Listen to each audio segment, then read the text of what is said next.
വിഷ്ണുശാലിനിയുടെ coming soon പ്രൊമോയിൽ ശാരദാമ്മയാണെങ്കിൽ സത്യയുടെ സങ്കടമൊക്കെ കണ്ടിട്ട് സത്യമോളോട് പറയുന്നുണ്ട്, നമ്മൾ ഈ നാട് വിട്ട് പോവുകയാണ്, ഇനി ഒരിക്കലും ഈ നാട്ടിലേക്ക് തിരിച്ചു വരില്ല, അമ്മയ്ക്ക് ട്രാൻസ്ഫർ ആണ്, അങ്ങനെയാണ് തീരുമാനം എന്നൊക്കെ പറയുമ്പോൾ അപ്പോൾ എനിക്കെൻ്റെ ബെസ്റ്റ് ഫ്രണ്ടായ പപ്പിയെയും ബിഗ് ഫ്രണ്ടിനെയും ഇനി ഒരിക്കലും കാണാൻ പറ്റില്ല എന്നും പറഞ്ഞ് ചോദിച്ച് ഈ കുട്ടി ആകെ സങ്കടപ്പെടുകയും ബഹളം വയ്ക്കുകയും ഒക്കെ ചെയ്യുകയാണ്. ഈ സമയത്ത് ആ റെയിൽവേ ട്രാക്കിലൂടെ ഓടി വരുന്ന വിഷ്ണു ആണെങ്കിൽ ആ ട്രാക്കിൽ ഇങ്ങനെ കാല് തെറ്റി വീഴുന്നുണ്ട്. അതിനുശേഷം വിഷ്ണുവിന് അവിടെ വെച്ച് തന്നെ പിന്നെ തലയ്ക്കോ കയ്യിലോ എന്തോ ഒരു തട്ടലോ മുട്ടലോ എന്തോ സംഭവിക്കുന്നുണ്ട്. അതിനുശേഷവും വിഷ്ണു അതൊന്നും വക വയ്ക്കാതെ ശാലിനി ആ ട്രെയിനിൽ പോകും എന്നുള്ള സത്യം കൊണ്ട് പോകുമെന്ന് കണക്ക് കൂട്ടുന്നത് കൊണ്ട് വിഷ്ണു ആണെങ്കിൽ ഓടി ആ ട്രാക്കിന് അപ്പുറത്തൂടി കയറിയിട്ട് ആ ഫ്ലൈ ഓവറിൽ കൂടി ഇറങ്ങി വിഷ്ണു ആണെങ്കിൽ താഴേക്ക് ഇവർ നിൽക്കുന്ന അവിടേക്ക് വരാനുള്ള ശ്രമത്തിലാണ്. പക്ഷേ ആ ഫ്ലൈ ഓവറിൻ്റെ ലാൻഡിങ്ങിൽ എത്തുമ്പോഴത്തേക്ക് വിഷ്ണു അങ്ങ്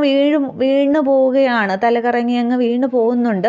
തുടർന്ന് വിഷ്ണു താഴോട്ട് നോക്കുമ്പോൾ ശാലിനിയും ശാരദാമ്മയും സത്യയും ഒക്കെ അവിടെ നിൽക്കുന്നത് കാണുകയാണ്.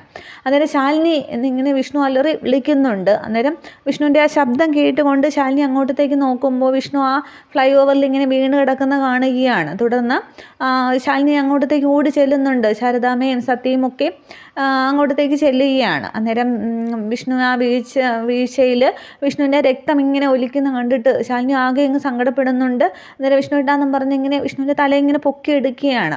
അന്നേരം വിഷ്ണുവിൻ്റെ ചോര വാർന്നൊക്കെ കിടക്കുന്നത് കാണിക്കുന്നുണ്ട്. അതിനുശേഷം അപ്പോൾ വിഷ്ണുവിനെ ശാലിനി ഹോസ്പിറ്റലിൽ എത്തിക്കുകയാണ് ചെയ്യുന്നത്. ശാരദാമ്മയും സത്യയും ഒക്കെ ചേർന്ന് ഹോസ്പിറ്റലിൽ എത്തിക്കുകയാണ് ചെയ്യുന്നത്. അതിനുശേഷമാണെങ്കിൽ പപ്പിയുടെ ആ റൂമിലേക്ക് സത്യഭാമയും പിന്നെ ശ്യാമയും രോഹിത്തും ഒക്കെ ഉള്ളപ്പോൾ ശാരദാമ്മയും സത്യയും ശാലിനിയും കൂടി ചെല്ലുകയാണ്. അന്നേരം പപ്പിക്ക് ആക്സിഡൻ്റ് ആയി എന്നുള്ളതൊക്കെ അവിടെ വിഷ്ണുവിൻ്റെ വായിൽ നിന്നും പപ്പി അറിയുന്നുണ്ട്, സത്യ അറിയുന്നുണ്ട്. അന്നേരം തിരിച്ചു പോകണമെന്നുള്ള ആ ഒരു വാശിയിൽ തന്നെ സത്യം നിൽക്കുമ്പോൾ വിഷ്ണുവിൻ്റെ അപകടാവസ്ഥയൊക്കെ കണ്ട് തിരികെ വരികയാണ് ശാലിനി അവിടെ ചെയ്യുന്നത്. ശേഷം ഇവരെല്ലാവരും കൂടി ആ റൂമിലേക്ക് ചെല്ലുമ്പോൾ സത്യഭാമയ്ക്ക് ആകെ അങ്ങോട്ട് ദേഷ്യം വരികയാണ്. ശാലിനിയും ഒക്കെ കാണുമ്പോൾ ദേഷ്യം തന്നെ വരുന്നുണ്ട്.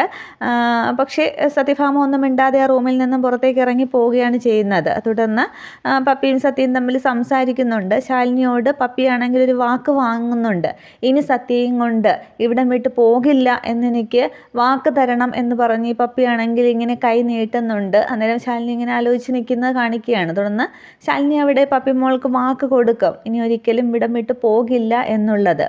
അതിനു മുന്നേ റീമേക്കിലാണെങ്കിൽ ശാലിനി ഇങ്ങനെ വിഷ്ണുവിനെയും കൊണ്ട് വരുമ്പോൾ പിന്നെ രോഹിത്തിനെ ഫോൺ ചെയ്യുകയാണ് ചെയ്യുന്നത്. തുടർന്ന് രോഹിത്താണ് പുറത്തേക്ക് ഇറങ്ങി വന്ന ശേഷം ഇങ്ങനെ വിഷ്ണുവിനെ അഡ്മിറ്റ് ചെയ്യുന്നതും ഒക്കെ. തുടർന്ന് സത്യഭാമ വിഷ്ണുവിനെ അന്വേഷിക്കുമ്പോൾ ചെറിയൊരു ആക്സിഡൻറ്റ് ഉണ്ടായി എന്ന് മാത്രമേ അവിടെ പറയുള്ളൂ.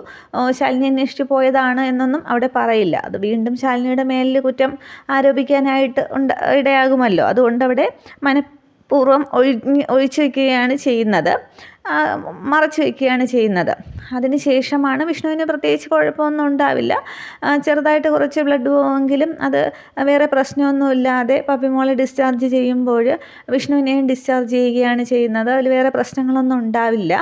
അതിനുശേഷമാണ് സത്യഭാമയാണെങ്കിൽ ഇങ്ങനെ വീട്ടിലിങ്ങനെ പ്രശ്നങ്ങൾ ഉണ്ടാകുന്നത് എന്താണ് എന്നറിയുമ്പോൾ ഒരു ജ്യോത്സ്യനെയൊക്കെ കണ്ടിട്ട് പ്രശ്നമൊക്കെ വയ്ക്കുകയാണ് ചെയ്യുന്നത്. റീമേക്കിൽ അങ്ങനെയാണ്.